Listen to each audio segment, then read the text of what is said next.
ತಮಿಳುನಾಡಿನ ವಿಧಾನಸಭಾ ಚುನಾವಣೆಯಲ್ಲಿ ದಳಪತಿ ವಿಜಯ್ ನೇತೃತ್ವದ ಸರ್ಕಾರ ಅಧಿಕಾರಕ್ಕೆ ಬಂದಿದ್ದರೂ ರಾಜ್ಯ ರಾಜಕೀಯದಲ್ಲಿ ಈಗ ಅಣ್ಣಾಮಲೈ ಅವರು ದೊಡ್ಡ ಮಟ್ಟದಲ್ಲಿ ಚರ್ಚೆಯಲ್ಲಿದ್ದಾರೆ.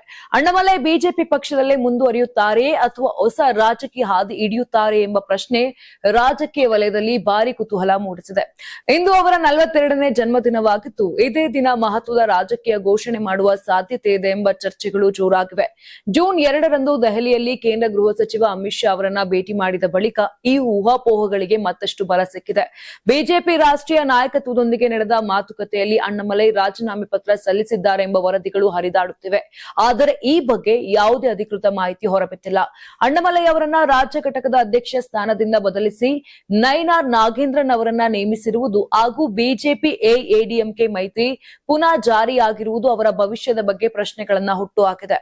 ಇತ್ತೀಚೆಗೆ ಪತ್ರಕರ್ತರ ಪ್ರಶ್ನೆಗೆ ಪ್ರತಿಕ್ರಿಯಿಸಿದ್ದ ಅಣ್ಣಾಮಲೈ ಇನ್ನೆರಡು ದಿನ ಕಾಯಿರಿ, ಎಲ್ಲವೂ ಸ್ಪಷ್ಟವಾಗುತ್ತದೆ ಅಂತ ಹೇಳಿದ್ರು. ಇದರ ನಡುವೆ ಕೊಯಮತ್ತೂರು, ಮಧುರೈ ಸೇರಿದಂತೆ ಹಲವು ಭಾಗಗಳಲ್ಲಿ ಅಣ್ಣಾಮಲೈ ಬೆಂಬಲಿಗರು ಹಾಕಿರುವ ಪೋಸ್ಟರ್ಗಳು ಗಮನ ಸೆಳೆದಿವೆ. ಹಲವು ಪೋಸ್ಟರ್ಗಳಲ್ಲಿ ಬಿಜೆಪಿ ನಾಯಕರ ಚಿತ್ರಗಳಿಲ್ಲದೆ ಅಣ್ಣಾಮಲೈ ಅವರನ್ನ ಕೇಂದ್ರ ಬಿಂದುವಾಗಿಯೇ ಬಿಂಬಿಸಲಾಗಿದೆ.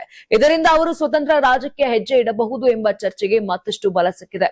ಈ ಬೆಳವಣಿಗೆಗಳಿಂದ ಬಿಜೆಪಿ ಕಾರ್ಯಕರ್ತರಲ್ಲೂ ಗೊಂದಲ ಹೆಚ್ಚಾಗಿದ್ದು ನಾಯಕತ್ವದೊಂದಿಗೆ ಸ್ಪಷ್ಟನೆ ನೀಡುವಂತೆ ಒತ್ತಾಯಗಳು ಕೇಳಿಬರುತ್ತಿವೆ. ಸದ್ಯ ಎಲ್ಲರ ಗಮನ ಅಣ್ಣಾಮಲೈ ಅವರ ಮುಂದಿನ ನಿರ್ಧಾರದತ್ತ ನೆಟ್ಟಿದೆ. ಅವರ ಹುಟ್ಟುಹಬ್ಬದ ದಿನದ ಘೋಷಣೆ ತಮಿಳುನಾಡು ರಾಜಕೀಯದಲ್ಲಿ ಹೊಸ ಅಧ್ಯಾಯಕ್ಕೆ ನಾಂದಿ ಹಾಡುತ್ತದೆ ಎಂಬುದನ್ನ ಕಾದು ನೋಡಬೇಕಿದೆ.